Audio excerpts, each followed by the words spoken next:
being nice is the ability or to insult people without offending them, and then being nerdy is doing the opposite. I heard some kind of a quote like that. I'm just paraphrasing it. But how do you communicate something? I mean, the truth is usually very hard to communicate with, I mean, whether in a relationship or in a work environment. How do you communicate without sugarcoating? Good. So basically, what you're actually asking me is how do you correct a flaw with a person? That's basically. But how do exactly? Yeah, how do you correct a flaw? Because when I don't want to sugarcoat, basically what you said, the guy is a bad dancer, and you want to teach him how to dance without telling him, "Look, you're a useless dancer." How do you do that? Yes. Yes. So the fascinating thing is that, and at the beginning, it's hard to explain to understand, but you will see it's like once you get it, it's amazing. The only way to teach a person is to find what's right about him and to ignore the bad. Okay. If I make someone right enough, if I validate someone enough, he himself will pick up what's wrong. Or he will ask me to tell him. He will beg me. And then I'm not making him wrong. Because when you ask me, when you come to learn, I make you wrong all day long. But you're totally happy with that because you ask for it. Yes. It's only when I come to you and you didn't ask for me to teach you and I'm teaching you that you will say, hey, I know. Yes. So how do I get you to want to learn? I make you right. Now this is the most fascinating thing that you need to try. Go to a person that you have a lot of problem with and find things that have to be true, that you can admire about him, that are amazing about him, that he is wonderful about. He has billion things that are bad. Find 10 things that are right. And find another 10. And find another 10. All of a sudden the guy will change, and actually will become the sweetest, most amazing thing, and you will see that 99% of the bad things that you thought about him are actually not bad. I'll tell you a story.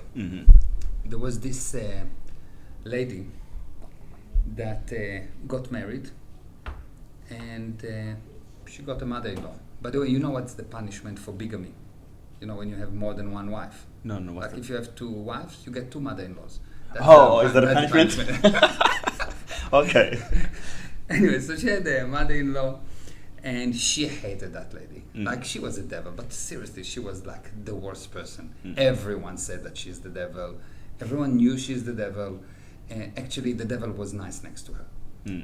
And this lady got married to her son, and she couldn't take it anymore. But they were very rich and very respected family, and she said, I'm going to kill this lady. How? She went to this witch that did all kind of poisons and asked her to give her a poison to kill her mother-in-law. And because that witch, whatever this lady was, she said, yeah, but everyone will know it's me if I will give you a poison and I will go to jail. And she said, no, but I really need it. And the witch lady said, you know what, we'll do that. I'll give you something that you need for 6 months, 3 times per day, to put in the food of your mother-in-law. And within 6 months, she will become very, very sick. And she will die from a natural causes. Yeah. But you need to be really nice to her, because if you won't be nice to her, everyone will know it's you. They will suspect you.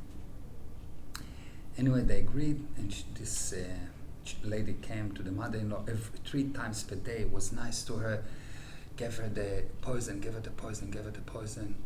After about 2 months, she realized that the mother-in-law is an amazing person. She's like the most beautiful person in the universe. Everything she did was actually in order to help her and her son and for her future. And so she went to the witch and she said, look, I want to stop it. And she said, it's impossible. If you stop now, she will die.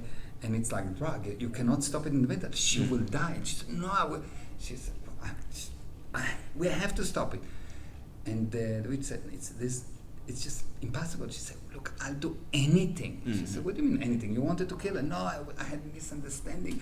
I will do anything to save this lady, anything. She said, will you give your life? And she said, I will give my life. Oh, wow. So the witch says, good. In that case, you can stop the water the drops of water. I give you just water. Mm. What does it mean? If you love someone, if you see only good in them, they will become good. They will become good. Yeah. Because if you validate someone, he automatically changes to become good. It's apply on everything. You find a new girlfriend, you see only the good in her. She's good. Mm. Once you start to see the bad in her, she become bad. Right. You first need to stop seeing the good in someone in order for him to become bad. But if you continue to look at them, to see only the good in them, despite all invitation to do otherwise, you will never have hardship in your life. Everyone will be nice to you. Mm-hmm. Everyone will love you. And you don't even have to do anything. People will just come and give you things. Things will just happen to you. You'll go to the street and you will get a meal and someone will take you home and someone will give you money and someone will do... You will not have to do business and you will have business. Yeah. Just see the good in people.